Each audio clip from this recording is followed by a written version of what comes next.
The final band of 2025's edition of Morning at NTV, the 10th of January, is before us. And as we journey on, of course, there's some things that are underway. Right now, we're having the African Union Summit that is happening in Munyonyo. There are quite a number of other summits that are going to be happening across the globe. One of them is the Uganda North American Association Convention that is around the corner. This morning, I'm privileged to be sitting with some of the gentlemen behind this. I will ask where's the lady in the equation, but we want to talk about, no. Me and these gentlemen are here to talk about Ugandans in the diaspora. What opportunities are there for them? But other than that, while they are in the diaspora making that money work for them, they want to make investments. They want to have, a safe environment, a harnessing environment. Are they doing so in reality? There's some challenges that we've been seeing here and there, recurring cases of people being fleeced of their money and property, land mentioned but a few. And so how are organizations such as UNAA helping Ugandans in the diaspora handle some of these cases? But of course, we also want to talk about the renewal of membership, how you can register for the convention, and the other opportunities that do lie in belonging to an organization. Joining me is Gilbert Mulabi, who's a UNAA counsel. He's been here with us before. He's doing such a tremendous job connecting Uganda with Uganda. Absolutely. Happy New Year to you too. Happy New Year, Priscilla. How Thanks are you? for having me. I'm doing well. How are you doing? I'm fantastic. Awesome. Since we last met, what have been some of the achievements that you have achieved as a council? Absolutely. So thank you so much for having me. Like she said, my name is Gilbert Mulabi. I'm a resident of Dallas, Texas, and the UNAA Council representative for our region. Just to answer your question, as UNAA, since the last time we met, which was the Dallas Convention, where I was the chair for that convention, we've been able to achieve quite a number of milestones. Specifically, at the Dallas Convention, we launched the land management system, which is now helping our diaspora people conduct land searches and the direct contact with the Ministry of Lands, which was a problem. And also we are still having discussions with government regarding the elections for us to be able to vote, and also discussions around visa fees. We still think the government is not treating us so well around issues to do with visa fees. And in addition, our membership has also grown. We see an influx of more Ugandans moving to North America, and when they come, usually UNAA is the point for them to go to. And in that, we are able to work with different partners. We have legal camps that we do set up, financial literacy programs for our people. We also do have cultural engagements for the people. You know, living in North America, you don't want to lose touch of your authenticity as a Ugandan. So through those different programs we do work with, we also have a business segment for people who are interested in investment, and we run these activities throughout the year, not just at the convention. So it's an ongoing process. We're still working to make sure that we deliver the services to our people, but not forgetting that we still have to add a brick to our home where we belong. Yes. All right, so the Uganda North America Association has come into partnership with some people along the way. And one of those partners is Karikumutima and co-advocates. And we do have the chief executive partner with us here, Karikumutima Dale. Happy New Year. Happy New Year, Priscilla. And how are you? I'm very fine, thank you. It's good to be back. Good morning, viewers. Happy New Year. I wish all you wonderful Ugandans a very blessed 2025. Yeah. So let's start off on a positive note. As having come into partnership to help Ugandans in North America be able to settle some of these issues that need as much legal support as possible, what are some of the achievements and milestones that have been realized? Allow me to start with a bit of a background. Uganda has over 1 million Ugandans in the diaspora. And interestingly, most of them are in North America. And they invest over 1 billion, well over. Gilbert was actually telling me 10 billion, well over annually. So it is not all doom and gloom. Over time, we have had ease of business. Uganda Registration Services Bureau is now registering companies faster, so people in the diaspora are able to set up here. Uganda Investment Authority has given a platform to the diaspora too. They actually have a diaspora desk where they issue investment licenses to people in the diaspora. Like Gilbert alluded to, Ministry of Lands through the Uganda Land Information System enables people in the diaspora do searches real time so they're able to do their due diligence. Most of this investment is in the real estate sector. So they're able to do searches quickly, the necessary due diligence, and do business in the sector. But of course, there are also challenges. Uganda is the land of opportunity. We have wealth of opportunities. I don't think we have even touched, in my humble opinion as an attorney and a financial consultant, I don't think we have even touched 30% of the opportunities in Uganda. You alluded to the agriculture EU summit or something that is happening in Munyonyo. Look at the agriculture sector alone. Agro-processing, for example. In my opinion, we have not even tapped 1% of what we would do in the agriculture sector. Now the question, maybe at a later stage, Gilbert, you'll answer this. Do you think we are tapping enough in the human capital in the diaspora? How many people do we have in the diaspora that can actually invest in agro-processing? How many people do we have in the diaspora that can actually come and do jobs? Because we are talking human capital. Are we quoting them enough? For me, that is actually one of the biggest challenges. Yeah. Out there, I gave you the analogy of the village bell.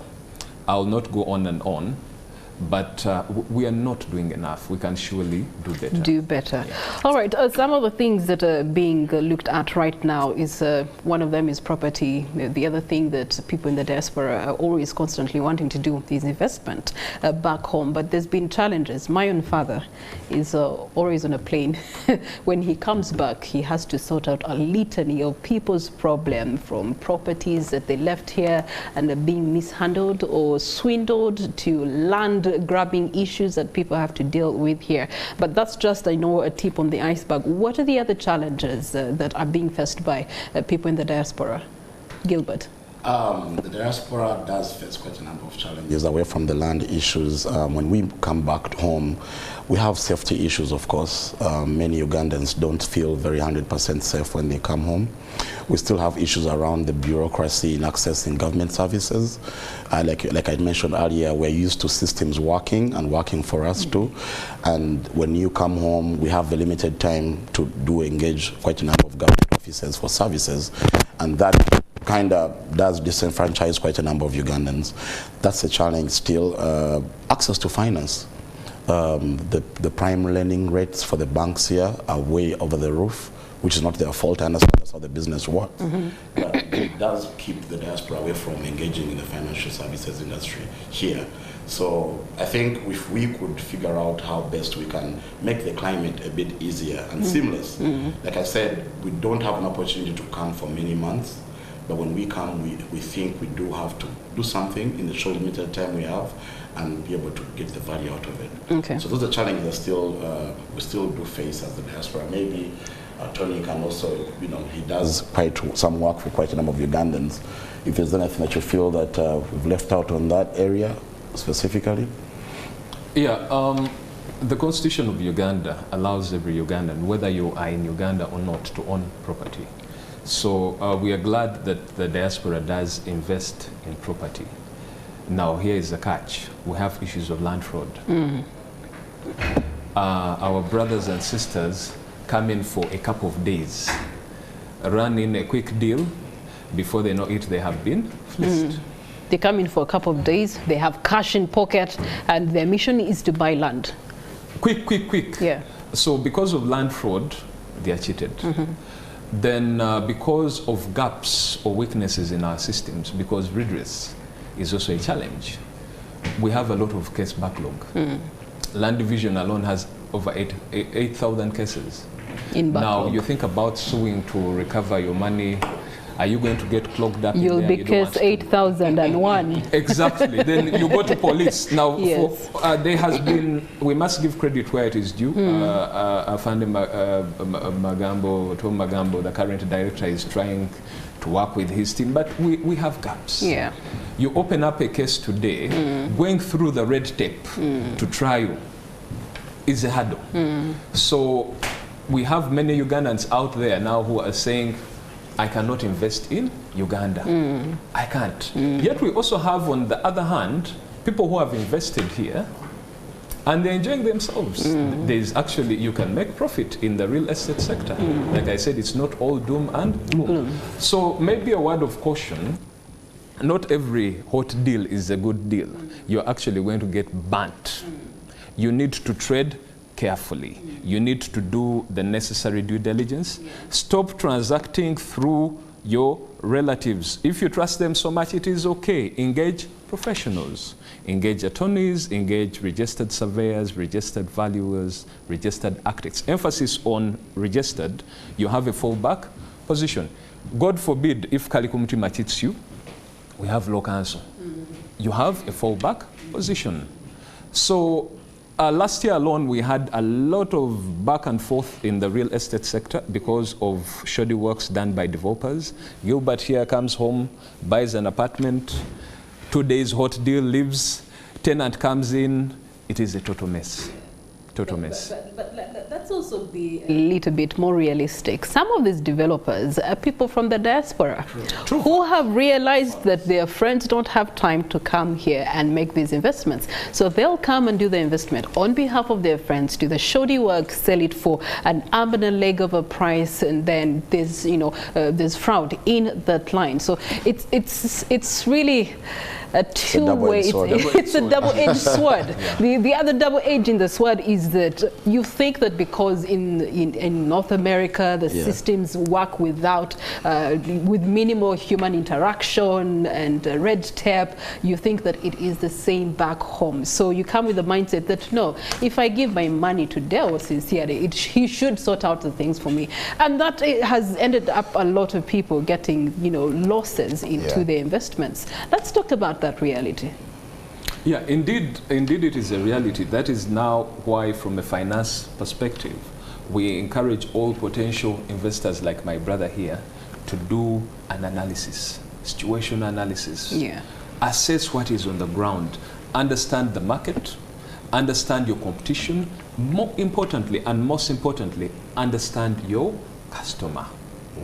What are their tastes and preferences before you just jump in. This is not a village kiosk, but even if it was, I'm sure if you go to the ground, before someone sets up a kiosk, they're going to understand the dynamics on the ground. You don't just fly in. So it is, business is context specific. What happens in Dallas, my brother, does not happen in Kampala. Most definitely. That is another reality. Gilbert, I want you to speak into this, because it is the reality on the ground. It's a double-edged sword, and yet at the end of the day we must find a middle ground where everyone is benefiting. I think the middle ground comes down to professionalism and having to use professionals. Like you mentioned, keyword is having a fallback position. I understand my people, including me, our main concern is trust. Like he said, word of mouth moves faster than professional advice. Someone sits you down and says, because I know you interact with you every day, you have a good hot deal for me, I'll jump in quick, you know. But the issue comes down to my people also knowing that in Uganda, there are professional services you can still use in your different transactions. Whether it's a business setup, whether it is due diligence like you mentioned, whether it's financial and investment advice. I think the systems here, the country does have some really professional people that you can reach out to. Maybe now my voice to those people watching me that are providing those services is to come and partner with UNAA. Because when we organize some of these events, we want them to come and be a partner to us. When you partner with us, you're able to come and speak to these people directly.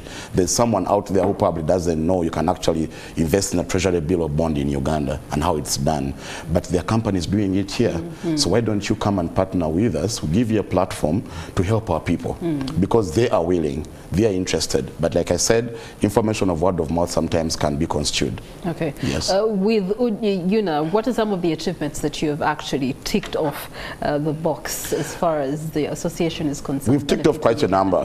First of all, we've been in existence for 37 years. We've been here for 37 years. And over the years, through our conventions, we've engaged government on quite a different number of things. Number one was dual citizenship. That came as UNAA product through engagement with government. Number two was access to NIRA. As we all know, national ID now is a prerequisite for everything in Uganda. We want to thank the government. Now we're able to access those services at the convention, for 3 days of the convention at no fee. The embassy in Washington, D.C. doing a great job as well on helping us with the processing of passports. Yeah. Because, well, you know, the change that happened from the old passport, the new passports, that is the product of UNA as well. And now the baby on the desk right now is the elections. Again, that conversation began in UNA, and I know the Ministry of Foreign Affairs is having work to do around the diplomacy and diaspora policy on how we shall be able to also participate in the elections back home. So on that particular point, are you guaranteed that you will be, you know, allowed to vote in 2026? I think that question would be with Foreign Affairs. Right. I know they've promised us, they've given us timelines because that has been approved by the government.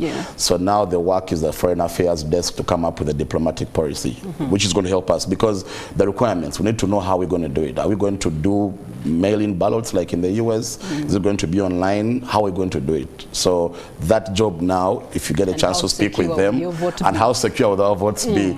So I think the Foreign Affairs officials should be able to speak to that, but the diaspora is in dire need to participate in the political decisions made back home here. All right, let's talk about the upcoming convention. Yes, absolutely. So we will be in New Orleans, Louisiana this year from the 29th of August to September the 1st, which will be the 37th UNA convention.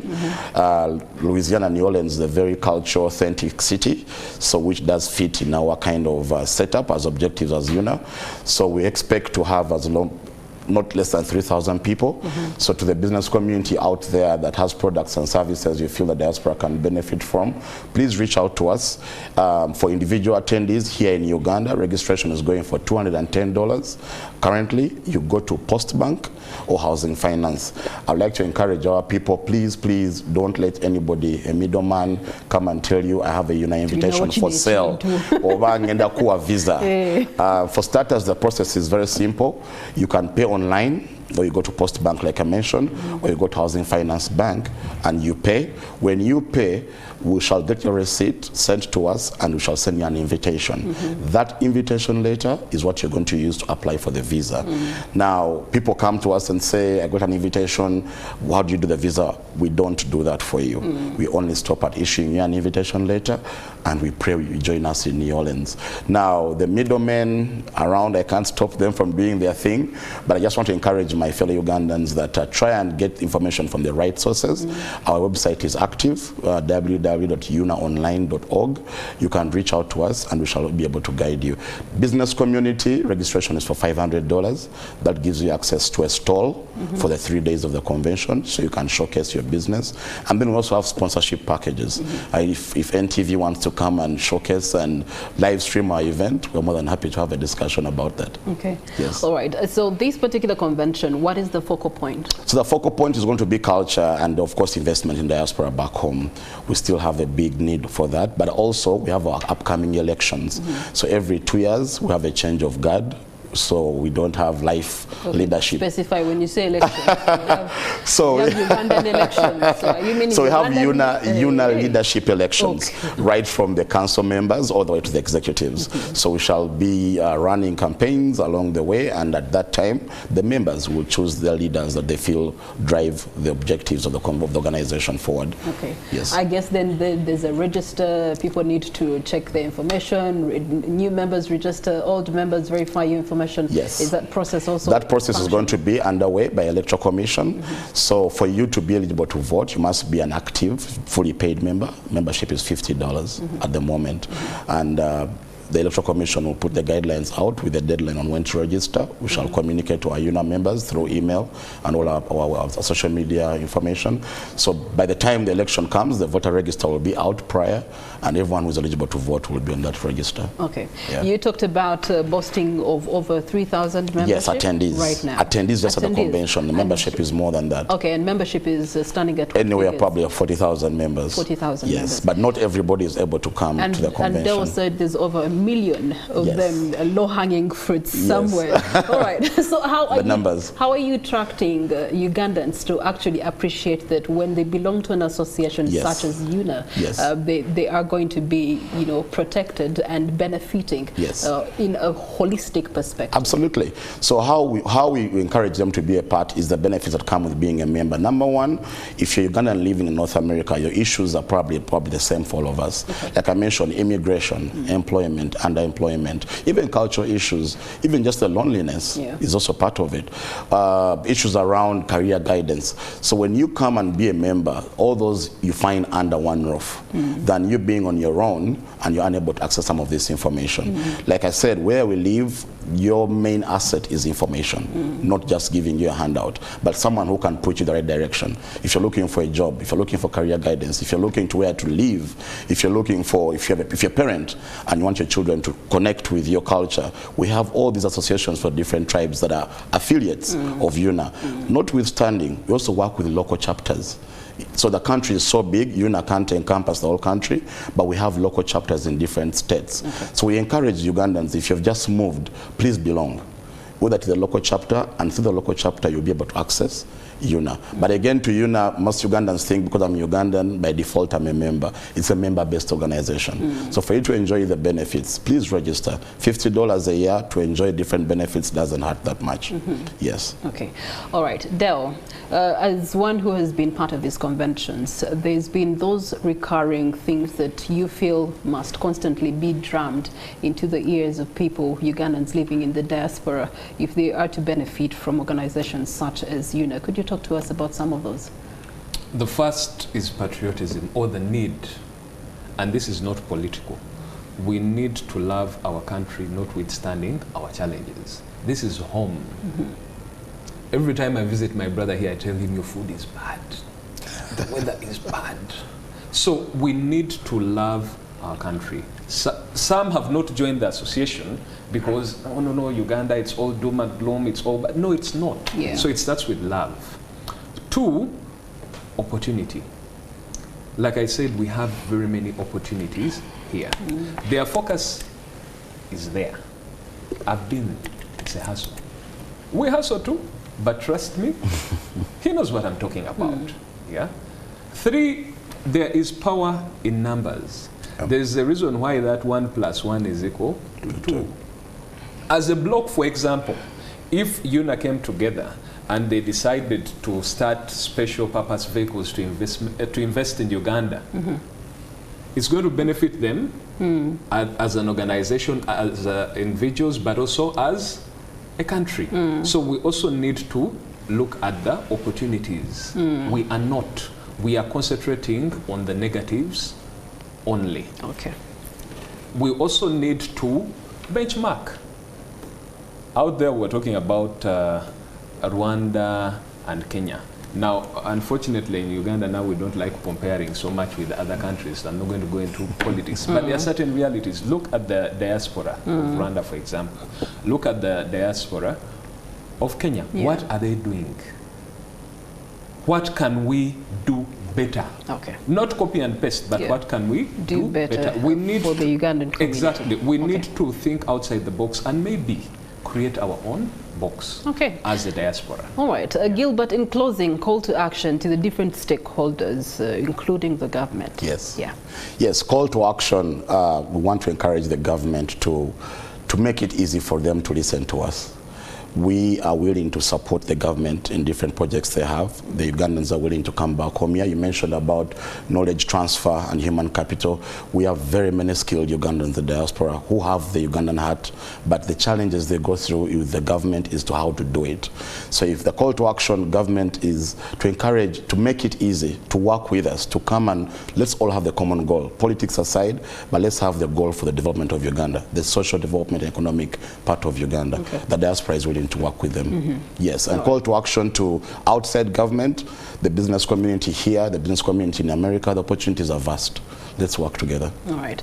Gentlemen, thank you so much, and looking forward to a prosperous 2025 as you engage with Ugandans in the diaspora, having collaboration in order to ensure that there's a benefit and there's investment and there is growth on either side of the table. This brings us to the end of Morning at NTV, but of course more programming, especially towards arrangements around Muhammad Segirinya, now the late MP for Kawempe North. May his soul rest in peace. Those are going to be shared with you as the course of the day does build up. NTV at 1 will be giving you coverage of that in that regard. For now, we want to say thank you so much for